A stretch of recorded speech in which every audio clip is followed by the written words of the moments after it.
ॐ अज्ञानतिमिरान्धस्य ज्ञानाञ्जनशलाकया चक्षुरुन्मीलितं येन तस्मै श्रीगुरवे नमः।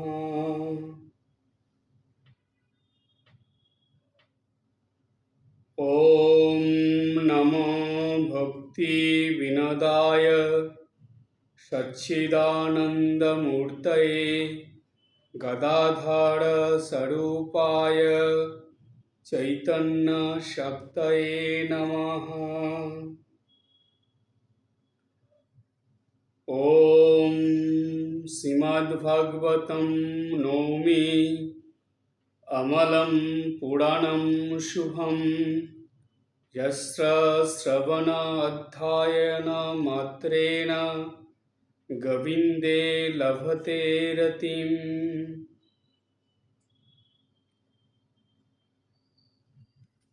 শ্রীমদ্ ভাগবতের কথামৃত নিয়ে আমাদের এই আলোচনা। কলকাতার যাদবপুরের রামকৃষ্ণ সারদা পাঠচক্রে এর আগে শ্রীমদ্ ভাগবতের কথামৃত নিয়ে বেশ কয়েকটা ক্লাস হয়েছে। সেই ক্লাসেরই ধারাবাহিকতা। আজকে এই ভাগবত কথামৃতের ক্লাসে আমরা ভাগবতেরই কথা একটা নতুন ধরনের আলোচনার মধ্যে যাব। আজকে যে বিষয়টা নিয়ে আলোচনা করব, এই বিষয়টার ধারাবাহিক আলোচনা হবে। বিষয়টার নাম হলো যে ভাগবতের ভাবভক্তি প্রচারে লীলা কীর্তনের অবদান। শ্রীমদ্ ভাগবত গ্রন্থ, এই গ্রন্থটা হলো বিশুদ্ধ পুরাণ শাস্ত্র। বিশুদ্ধ পুরাণ শাস্ত্র কেন? তার কারণ শ্রীমদ্ ভাগবত গ্রন্থর যে গুরুত্ব এবং মাহাত্ম্য, সেটা কলিযুগের মানুষের দৈনন্দিন জীবনের পক্ষে খুবই প্রয়োজন। কেন? কারণ কলিযুগ হলো ভক্তি প্রধান যুগ। এই যুগে কর্মযোগ, জ্ঞানযোগ, রাজযোগ এগুলোর থেকেও বেশি গুরুত্বপূর্ণ হলো ভক্তিযোগ। তাই বলা হয় কলিযুগ হলো ভক্তি প্রধান যুগ। এই যুগের মানুষের স্বভাবের মধ্যেই ভক্তির ভাবটা বেশি থাকে। তাই কলিযুগের মানুষকে ভক্তিভাবে ডুবিয়ে রাখার জন্য বা ভক্তিভাবে ভরিয়ে দেওয়ার জন্য ভাগবত গ্রন্থ যতটা সহায়ক, সেই সঙ্গে আরও বেশি সহায়ক হলো এই ভাগবত গ্রন্থের কথা লীলা কীর্তনের দ্বারা বর্ণন। এই যে ভাগবত গ্রন্থের বিভিন্ন বিষয়গুলো, প্রসঙ্গগুলো বা ভগবানের লীলাগুলো কীর্তনের দ্বারা ছড়িয়েছে বা কলিযুগের মানুষের কাছে পৌঁছেছে, সেটা সবার প্রথম শুরু করেছিলেন মহাপ্রভু শ্রী চৈতন্যদেব এবং প্রভু নিত্যানন্দ। এই প্রসঙ্গে আমরা আসব। সবার প্রথমে আলোচনার মধ্যে আসব যে এই ভাগবতের সঙ্গে কীর্তনের কি সম্পর্ক। শ্রীমদ্ ভাগবত গ্রন্থ সংস্কৃততে লেখা এবং তার অর্থগুলো যদিও বাংলায়, কিন্তু তবুও সেটা সাধারণভাবে বোঝা একটু কঠিন। যদিও মানুষ বুঝতে পারল, কিন্তু সেটা বোঝার পরেও মানুষের হৃদয়ে সেই ভাগবত গ্রন্থের শ্রবণ মনন করেও ভক্তির যে প্লাবন বা ভক্তির যে ভাব আসার কথা, সেটা ঠিকভাবে কলিযুগের মানুষের মধ্যে আসছিল না। চৈতন্যদেব আসার আগেও এই ভাগবতের আলোচনা কি হতো না? হতো। কিন্তু ভাগবতের আলোচনা শুনে, শ্রবণ করে মানুষের মধ্যে খুব একটা বেশি পরিবর্তন আসছিল না। মানুষের মনের মধ্যে ভক্তির ভাব খুব বেশি জেগে উঠছিল না। কারণ এই ধর্মের যে গতি, সেটা সর্বসাধারণের মধ্যে পৌঁছে দিতে হবে। আর সর্বসাধারণের মধ্যে পৌঁছে দেওয়া মানে কোনো একটা সহজ পথ অবলম্বন করে এই ভক্তির ভাবটাকে বা এই ধর্মের ভাবটাকে সাধারণ মানুষের মনের মধ্যে পৌঁছে দিতে হবে। এটা করার জন্য স্বয়ং ভগবানকে আবার আসতে হলো। চৈতন্য অবতারে স্বয়ং ভগবান মানব দেহ ধারণ করে আসলেন। এসে তিনি নিজে পাণ্ডিত্য অর্জন করলেন। করে তিনি দেখলেন যে এই পাণ্ডিত্য দ্বারা ভগবত আলোচনা ব্যাখ্যা করে সর্বস্তরের মানুষের মধ্যে, বিশেষ করে সাধারণ মানুষের মধ্যে এই ভাগবতের কথা তাদের শ্রবণের দ্বারা মনের ভিতরে যে ভক্তিভাব সৃষ্টি করবে, সেটা খুব একটা সহজ কাজ নয়। সেটা করার জন্য এর থেকেও সহজ কিছু পথ অবলম্বন করতে হবে। তখন চৈতন্যদেব কি শুরু করলেন? এই নাম সংকীর্তন শুরু করলেন। প্রথমে ভগবানের নাম একটা সুরের দ্বারা গানের মতন করে তিনি শুরু করলেন। সবাই মিলে একসঙ্গে হয়ে নিত্যানন্দ প্রভুকে নিয়ে, আরও ভক্তদের নিয়ে তিনি নাম সংকীর্তন শুরু করলেন মহাপ্রভু শ্রী চৈতন্যদেব। তিনি দেখলেন এই নাম সংকীর্তনের দ্বারা সর্বস্তরের মানুষই আকৃষ্ট হতে শুরু করল। সমাজের একদম নিচু শ্রেণীর মানুষের থেকে উচ্চ শ্রেণীর মানুষ পর্যন্ত ধীরে ধীরে সবাই এই নাম সংকীর্তনে মেতে উঠতে থাকল। যখন মানুষের মধ্যে এই নাম সংকীর্তনের ভাব ছড়িয়ে পড়ল, তখন চৈতন্যদেব দেখলেন এইবার ধীরে ধীরে তাদেরকে একত্রিত করতে হবে।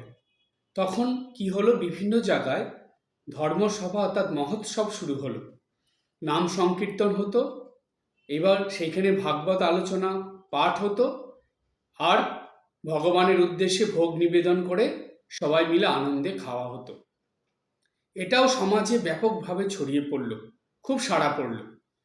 তখন চৈতন্যদেব দেখলেন এইবার এই ভাগবতটাও মানুষের মনের ভিতরে সহজভাবে ঢোকাতে হবে, যাতে ভাগবত শোনার পরে তাদের মধ্যে ভক্তিভাব আরও বেশি করে জেগে ওঠে এবং তারা যাতে সম্পূর্ণ ভক্তিভাব নিয়ে ধর্মীয় জীবন যাপন করে, অর্থাৎ ঠাকুর সেবা, ঠাকুর পূজা, ভগবানের সাধনা আরাধনা সম্পূর্ণ ভক্তির মধ্যে ডুবে থেকে জানি মানুষ করতে পারে।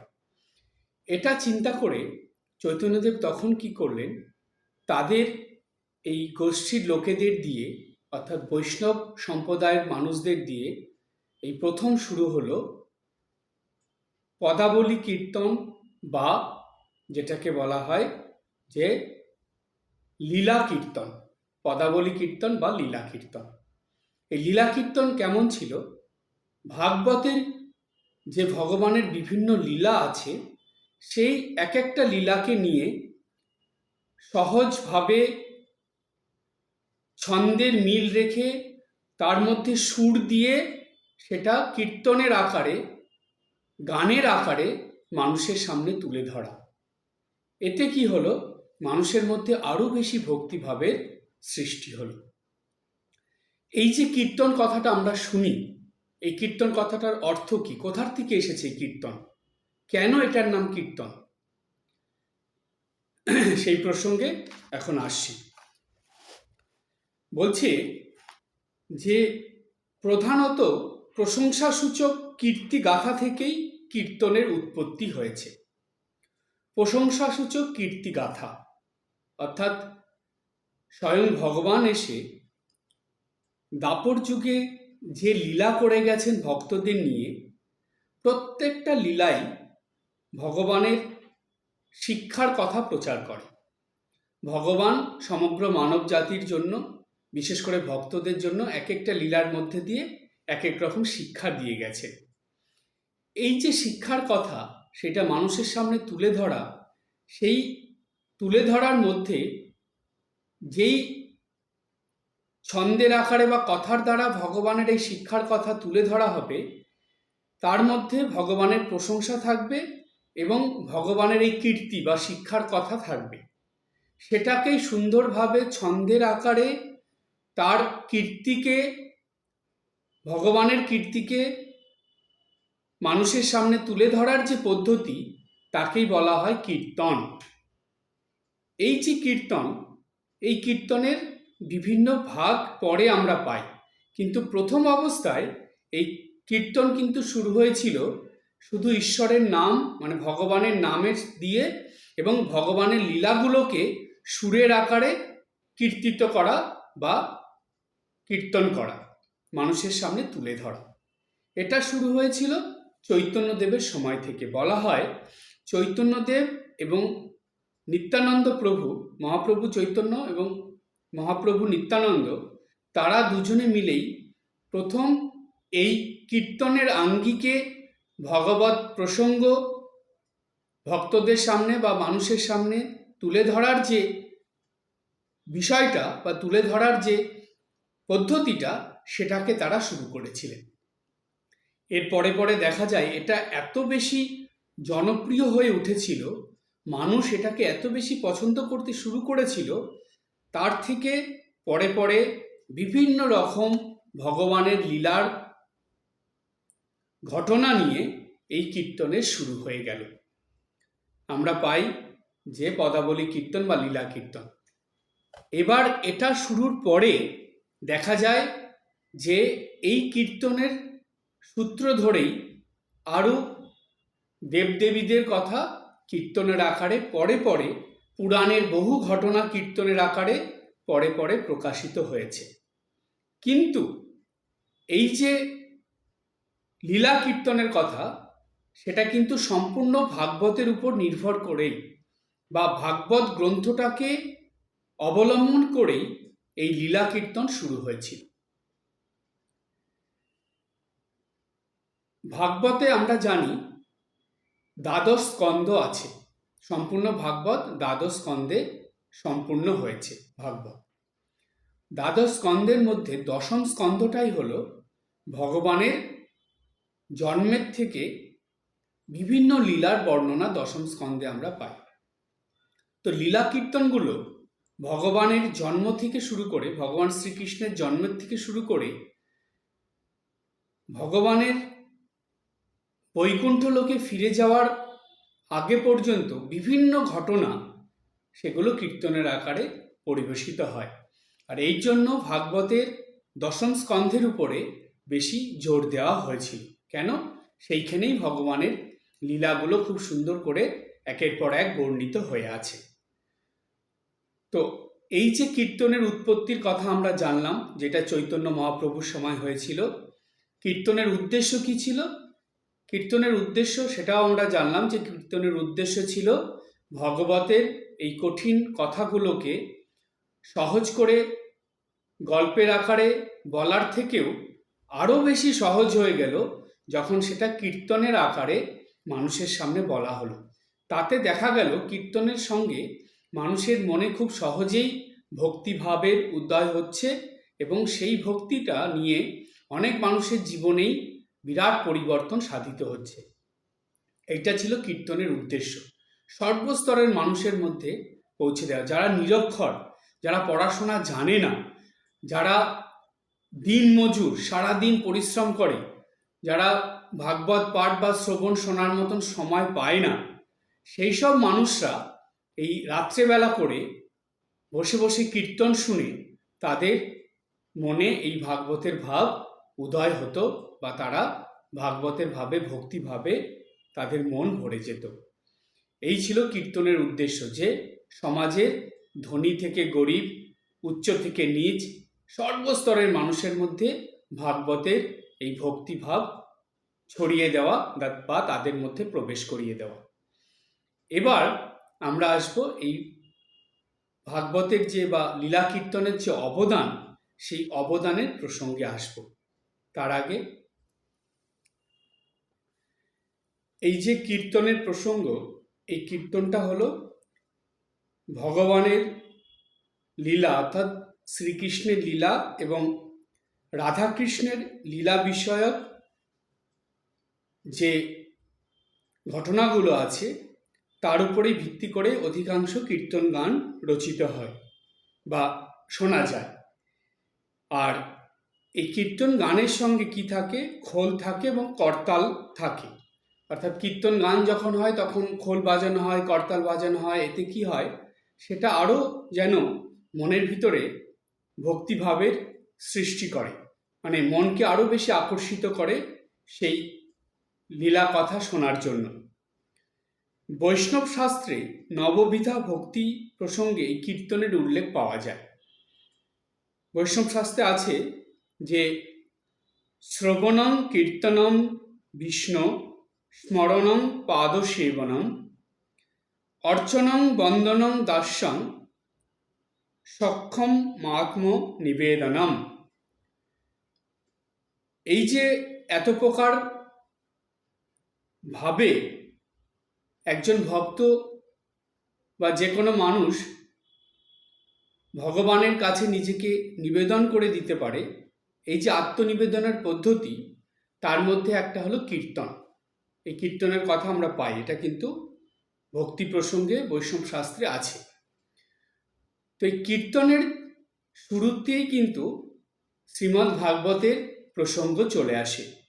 শ্রীমদ্ ভাগবতের ভগবানের লীলার উপর ভিত্তি করেই এই কীর্তনের সূচনা হয়েছিল এবং মানুষ এর দ্বারাই ধীরে ধীরে এই কীর্তনের প্রতি আকৃষ্ট হয়েছিল এবং গানের আকারে তার সঙ্গে খোল করতাল সহযোগে, নৃত্য সহযোগে এবং সবার আনন্দের সঙ্গে এই ভাগবত ভাবে মেতে উঠেছিল। সেই প্রসঙ্গ ধরে আমরা পাই যে মহাপ্রভু শ্রী চৈতন্যদেব, নিত্যানন্দ মহাপ্রভু, তাদের পরে পরেও আরও যারা বৈষ্ণব সম্প্রদায়ের প্রধান ব্যক্তি ছিলেন, তারাও কিন্তু এই কীর্তনের মধ্যে দিয়েই তাদের ভক্তিভাবকে প্রচার করে গেছেন। কাদের কাদের নাম পায় বলা হয়, প্রাক চৈতন্য যুগে বৈষ্ণব কবি জয়দেব, বিদ্যাপতি, চণ্ডীদাস প্রভৃতি মহাজনেরা পদাবলী কীর্তনের প্রচলন করেছিলেন। এছাড়াও পরে গোবিন্দ দাস, জ্ঞান দাস, বৃন্দাবন দাস, কৃষ্ণ দাস, বলরাম দাস, মনোহর দাস, হরিদাস, উদ্ভব দাস এবং বল্লভ দাস, নরোত্তম দাস, নীলাম্বর চক্রবর্তী, বাসুদেব ঘোষ, মাধব ঘোষ প্রভৃতি মহাজনেরা তাদের পূর্ব রচনার দ্বারা কীর্তনের মাধুর্য বৃদ্ধি করেছিলেন। এই যে কীর্তন কেমন হবে, তার মধ্যে কোন কোন ঘটনা কীর্তিত করা যাবে, খুব সুন্দর সুরের দ্বারা সেগুলো পরিবেশিত করতে হবে, এই রকম যে বিষয়টা, সেটাই মহাজনেরা নির্বাচন করে দিতেন। তারা শুধু এই কীর্তনের জন্যই বিভিন্ন রকম লেখা তারা লিখতেন, যেই লেখাগুলোর উপর ভিত্তি করে পরবর্তীকালে সেই বৈষ্ণব সম্প্রদায়ের সব নামকরা গায়করা তারা এই কীর্তন গাইতেন। এই কীর্তনের খুব সুন্দর সুর থাকবে, শুনতে ভালো লাগবে, ছন্দ থাকবে এবং ভগবানের সেই লীলাগুলো ছন্দের আকারে, গানের আকারে, কখনো স্তবস্তুতি দ্বারা, কখনো সুরের দ্বারা, কখনো নৃত্যর দ্বারা মানুষের কাছে, সর্বস্তরের মানুষের কাছে এটা পরিবেশিত হবে। আপনারা খেয়াল করে দেখবেন, এখনো বিভিন্ন গ্রামগঞ্জে বছরে যে কোনো একটা সময় এই কীর্তন হবেই হবে। আর সেই কীর্তনের সঙ্গে এই পদাবলী কীর্তন, যেটাকে বলে লীলা কীর্তন, এটা থাকবেই থাকবে। আর এগুলো শোনার জন্যই যেন গ্রামের মানুষের ভিড় উপচে পড়ে একদম। মানুষরা তারা যখনই শুনবে যে এই দিন পদাবলী কীর্তন আছে বা এই দিন লীলা কীর্তন হবে, তারা সকাল থেকে তাদের প্রয়োজনীয় কাজ সব সেরে ঠিক সেই সময় মতন সেই কীর্তনের আসরে এসে যোগ দেবে এবং যতক্ষণ সেই পদাবলী কীর্তন চলবে তারা কিন্তু সেইখানে থেকে সেই কীর্তন খুব মন দিয়ে শুনত এবং কীর্তনের আনন্দ নিয়ে তারা বাড়িতে ফিরত। জানবেন, এই লীলা কীর্তনের দ্বারা ভাগবতে ভগবানের লীলাগুলো কীর্তনের দ্বারা যে ভগবানের কথা যেভাবে গানের দ্বারা মানুষের কাছে পৌঁছাতো, তাতে কি হয়, কেন ভগবান শ্রী চৈতন্যদেব এটার সৃষ্টি করেছিলেন এই লীলা কীর্তন বা নাম সংকীর্তনের? কারণ এর দ্বারা লোক শিক্ষা হয়, এর দ্বারা লোকশিক্ষা হতো। মানুষের কাছে খুব সহজভাবে ধর্মীয় শিক্ষা তাদের কাছে পৌঁছে যেত। তাই আমাদের এই ভারতবর্ষে বিশেষ করে গ্রামে গঞ্জে মানুষদের কাছে, হিন্দু যারা আছে তাদের কাছে এই ভগবানের নাম সংকীর্তন বা ভগবানের পদাবলী যে কীর্তন, সেটা কিন্তু খুবই জনপ্রিয়। এখনো পর্যন্ত এই কীর্তনের দ্বারা যেন গ্রামের মধ্যে বিরাট উৎসব লেগে যায়। গ্রামের মানুষরা তারা যেন এই ভগবানের নামের আনন্দে, ভগবানের লীলার কথা শোনার আনন্দে, লীলা চিন্তনের আনন্দে যেন ডুবে থাকে। তাই জানবেন যে শ্রীমদ্ ভাগবতের যে শিক্ষা, সেই শিক্ষাকে আরও সহজ করে সর্বস্তরের মানুষের কাছে পৌঁছে দেওয়ার জন্য এবং সর্বস্তরের মানুষের মধ্যে কলিযুগের যে প্রধান ভক্তি, সেই ভক্তি ভাবটাকে সর্বস্তরের মানুষের মনের মধ্যে সহজেই ফুটিয়ে তোলার জন্য এই কীর্তনের বা লীলা কীর্তনের অবদান অনস্বীকার্য। এর অবদান কখনো ভোলা যাবে না। তাই জানবেন যে কলিযুগের মানুষের জন্য জপ, ধ্যান, পূজা, পাঠ, প্রার্থনা এগুলো যতটা গুরুত্বপূর্ণ, তার থেকেও বেশি গুরুত্বপূর্ণ ভগবানের এই লীলা কীর্তন শ্রবণ। একটা জিনিস আপনারা খেয়াল করে দেখবেন, কখনো একটু সময় করে চুপ করে বসে আপনার বাড়িতে থাকা মোবাইলে কিংবা কোনো আপনার যে মিউজিক সিস্টেম আছে বাড়িতে, সেগুলোতে পদাবলী কীর্তন অনেকই আছে, ইউটিউবে আপনারা অনেক পাবেন। সেগুলো যেটা যারই ভালো লাগবে, যে কোনো একজন শিল্পীর এই কীর্তনের গান, যেমন সুমন ভট্টাচার্য আছে, আরও এরকম অনেক নাম আছে, তাদের এই যে পদাবলী কীর্তনগুলো বা লীলা কীর্তনগুলো, এইগুলো দিয়ে চালিয়ে দিয়ে খুব শান্তভাবে, ধীরস্থিরভাবে এক মনে এগুলোকে শুনবেন। দেখবেন যেন আপনি ওই লীলা কীর্তন শোনার আগে যে আপনার মনের পরিস্থিতি ছিল বা মনের অবস্থা ছিল, দেখবেন এই কীর্তন শোনার পরে আপনার মনের আকাশ পাতাল পার্থক্য হয়ে যাবে। আপনি নিজেই বুঝতে পারবেন যে কি মন নিয়ে আপনি এই লীলা কীর্তন শোনা শুরু করেছিলেন এবং লীলা কীর্তন শোনার পরে আপনার মনের অবস্থা কি হয়েছে। সম্পূর্ণ পরিবর্তন হয়ে যায় মনটা, যেন একটা দিব্যানন্দে, একটা পরম ভক্তির ভাবে, ভগবানের প্রতি একটা আলাদা ভালোবাসায় যেন মন ডুবে যায়, মন ডুবে যায়। তখন এই জাগতিক কোনো কিছুর দিকে আর মন যেতে চায় না, তখন ভগবানের দিকেই মন যেন আটকে থাকে। অর্থাৎ এই বিষয়মুখী মন খুব তাড়াতাড়ি ঈশ্বরমুখী হয়ে যায়।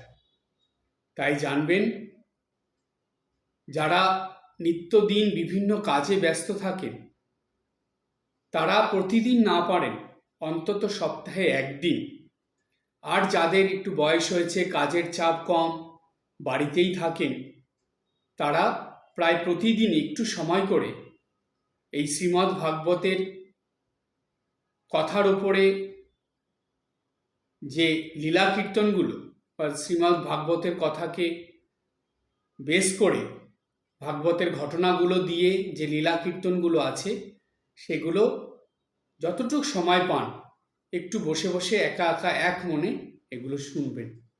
জানবেন এমন এমন লীলা কীর্তন আছে, আমি নিজে শুনেছি, এখনও যখনই সময় পাই আমি শুনি। দেখেছি সেই লীলা কীর্তন শুনতে শুনতে চোখে যেন জল আর আটকানো যায় না, চোখের জল এমনি গড়িয়ে পড়তে থাকে, এত তার মধ্যে ভক্তিভাবের উদয় হয়।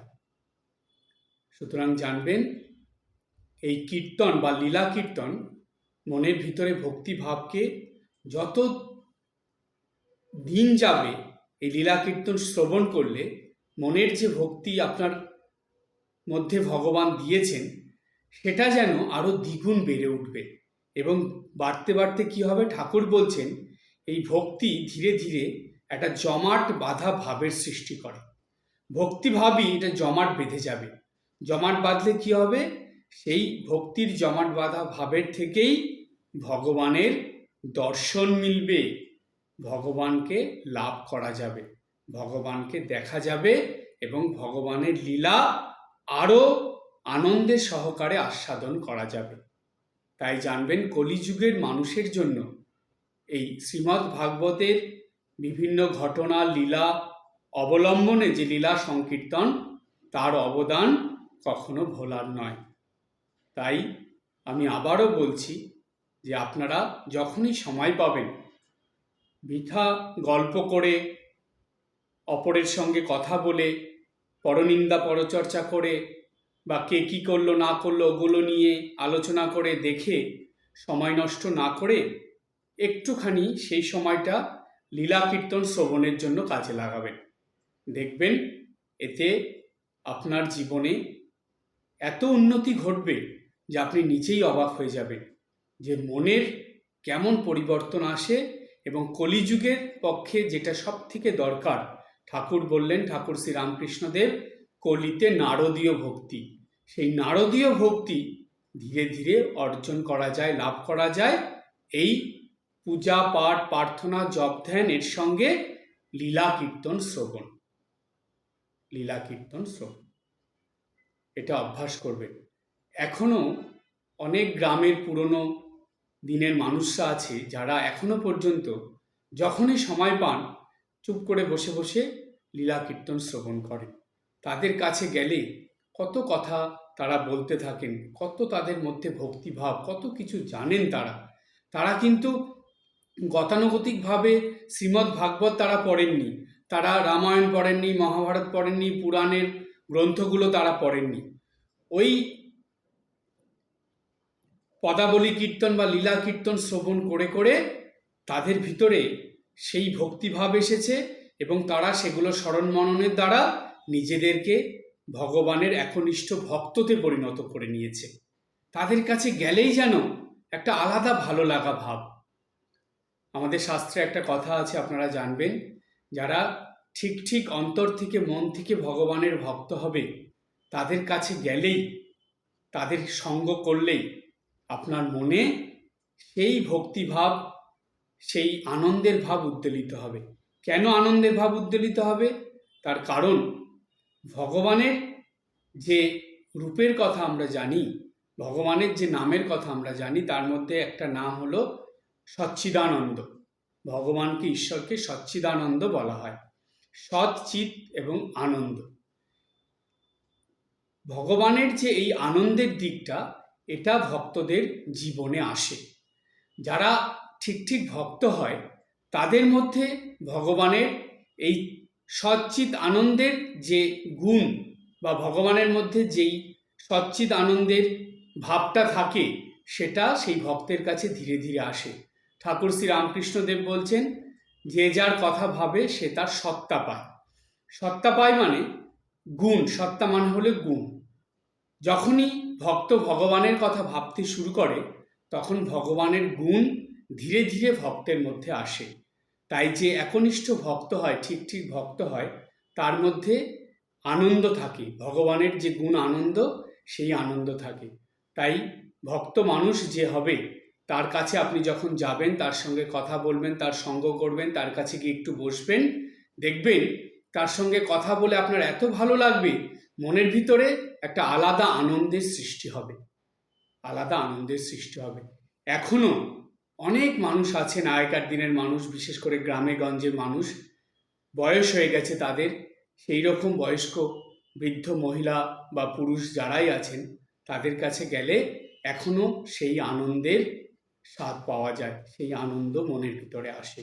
অর্থাৎ তারা কিন্তু এই পদাবলী কীর্তন বা লীলা কীর্তন শুনে শুনে তাদের মনকে, তাদের জীবনকে ভগবানের সঙ্গে এক করে দিয়েছেন, অর্থাৎ ভগবানের কাছে তাদের মনকে তারা সঁপে দিয়েছেন। তারা সংসারে থেকেও বিষয়মুখী মনকে ঈশ্বরমুখী করে ফেলেছেন। তাই জানবেন, শ্রীমদ্ ভাগবতের এই কথামৃতে আজকে যে প্রসঙ্গটা আলোচনা হলো, এটার ধারাবাহিকতা চলবে।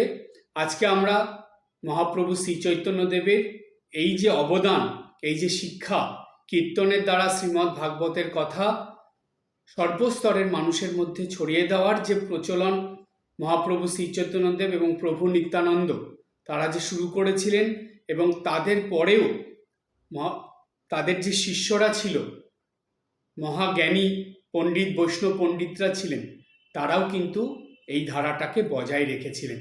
এই ধারা চলতে চলতে এরপরে যখন আরেকজন অবতার এসেছিলেন ভগবান শ্রীরামকৃষ্ণদেব, তিনি এসে এটাকে যেন আরেকটা নতুন মাত্রা দিয়েছেন।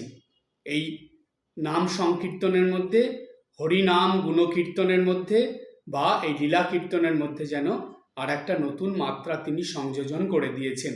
নতুনভাবে এই যুগের বা এই বর্তমান সময়ের মানুষের সামনে তিনি এই লীলা কীর্তনের কথা বা ভাগবতের কথা নতুনভাবে তুলে ধরেছিলেন বা নতুনভাবে ছড়িয়ে দিয়েছিলেন। সেটা কি, সেই আলোচনার মধ্যে আমরা যাব। সেটা এর পরের ক্লাসে আলোচনা হবে বা পরের মাসে যখন ভাগবতের অমৃত কথা আলোচনা হবে তখন এই প্রসঙ্গে যাব। আজকে এই পর্যন্ত। আপনারা সবাই ভালো থাকবেন, হাসি খুশি আনন্দে থাকবেন।